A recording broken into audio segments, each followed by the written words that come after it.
morning, everyone. Welcome to the October 7th Public Health Media Briefing. We're going to give you a quick update from public health staff. You'll get a general update from Dr. K, an update on vaccines from Rachel Allen, and then you'll hear from Liz Gomez on testing. And then, as usual, we will open it up for questions from the media. As a reminder, this is the only availability for public health staff today. So if you have a question, I strongly encourage you to ask it in this forum. And with that, I'll hand it over to Dr. Kasiriye.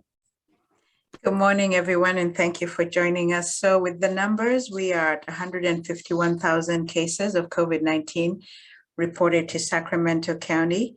We continue to see a decline. Average new cases is about 250 daily, and our case rate is at 15.3 per 100,000.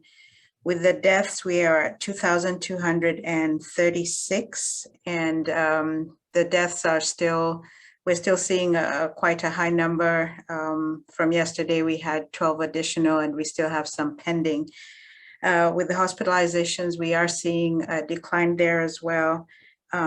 The last report we have is 216 in the hospital, including 63 in the intensive care unit. And lastly, with the vaccinations, and this is for the total population, we are at 61.2% with at least one dose and 55.7% fully vaccinated. I will turn it over to Rachel. Thank you. Good morning. So just a brief update. We are continuing to hold our joint flu and COVID clinics. We've had 3 so far. They've been successful. We're still seeing first dose COVID patients, as well as a lot of people seeking boosters. Also good uptake of flu vaccine at these events, and we do have some people getting both, which is encouraging. So just wanted to remind everyone it's important to get a flu shot and a COVID vaccine if you have not already, and to please not delay. We'd love to see you at one of our clinics, and our calendar can be found at sacvax.com. I did want to just briefly discuss, again, third doses versus boosters. I think there does still seem to be questions surrounding this. So third doses are approved for those who have certain immunocompromising conditions, and they're outlined on the CDC website. They're available for those who've received Moderna or Pfizer vaccine, and it can be given 28 days after the second dose. And the reasoning there is that with those conditions, you may not develop the immunity that's really optimal. And so the third dose is to add that additional immunity. Boosters are approved only for Pfizer, those who've received the Pfizer vaccine series. And those, again, are for certain populations as well.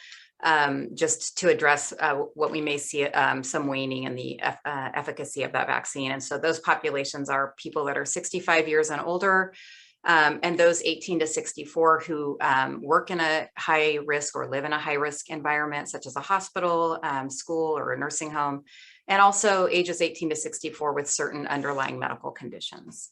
Again, the boosters are for Pfizer only right now. So the FDA Advisory Committee is planning to meet, I think, mid-October to discuss boosters for Moderna and Johnson & Johnson. So stay tuned. Hopefully we'll have more information about that to come. I also understand that Pfizer submitted their data today on the 5 to 11-year-olds, the use of the vaccine for that population. And FDA is tentatively set to discuss that at the end of October. And I will turn it over to Liz. Hi there.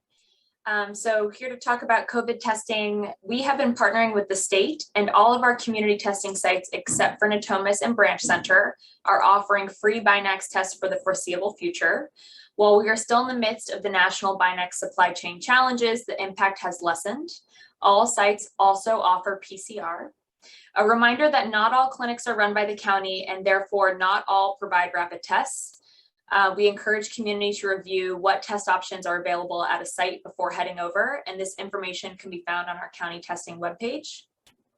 Our community testing sites have seen a continued decrease in testing demand since late August, and we continue to see that decrease week over week. However, we have seen an increase in other testing resources available to the community, such as curative. So the network of testing options is diversifying, which is a good thing. Thank you.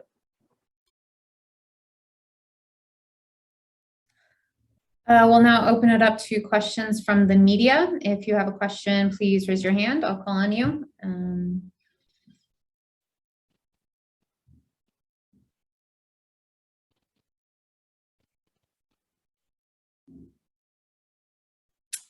No questions? Oh, Lena, go ahead. Hey there, good morning. I had a question. We have been hearing from some parents in our community who do have some hesitancy with potentially getting their kids 5 through 12 vaccinated when those vaccines do come online. So I'm wondering if Dr. Kassirier might want to say a few words to those parents that do have concerns with getting their kids vaccinated. What would you tell those parents that might be hesitant while they're trying to plan this out? Well, right now, what we know is that the FDA is going to be reviewing the data. So we will definitely be watching very closely. And just to let the parents know that there are a large group of experts that are reviewing this data, and that if it is approved, then that will mean that they have enough evidence that it is safe for children in this age group.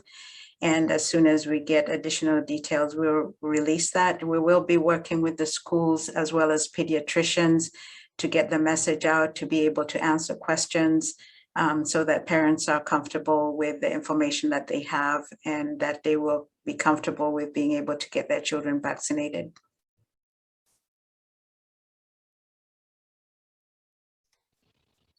Any other questions? Just a reminder, this is the only public health staff media availability for today. Lena, go ahead. Hey there, another question for you. I'm wondering if you can say anything in terms of what nursing staffing levels look like at county hospitals. Are we seeing enough nurses, and how is the vaccine mandate affecting turnover within county hospitals? So October 1st was the deadline for the hospital facilities to implement the vaccination mandate, the state vaccination mandate. And so we've been checking in with the hospitals. My understanding is that they are all very compliant, in the 90% area for compliance, and that they are they've been able to keep all the services open. Some of the difficulties with staffing shortages might be more related to how busy all the hospitals are at this time, as opposed to an impact of the vaccination mandate.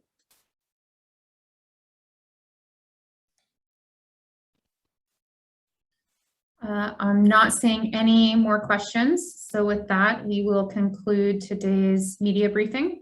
I will send out the recording for this briefing this afternoon, and it will be posted on our website. Thank you all.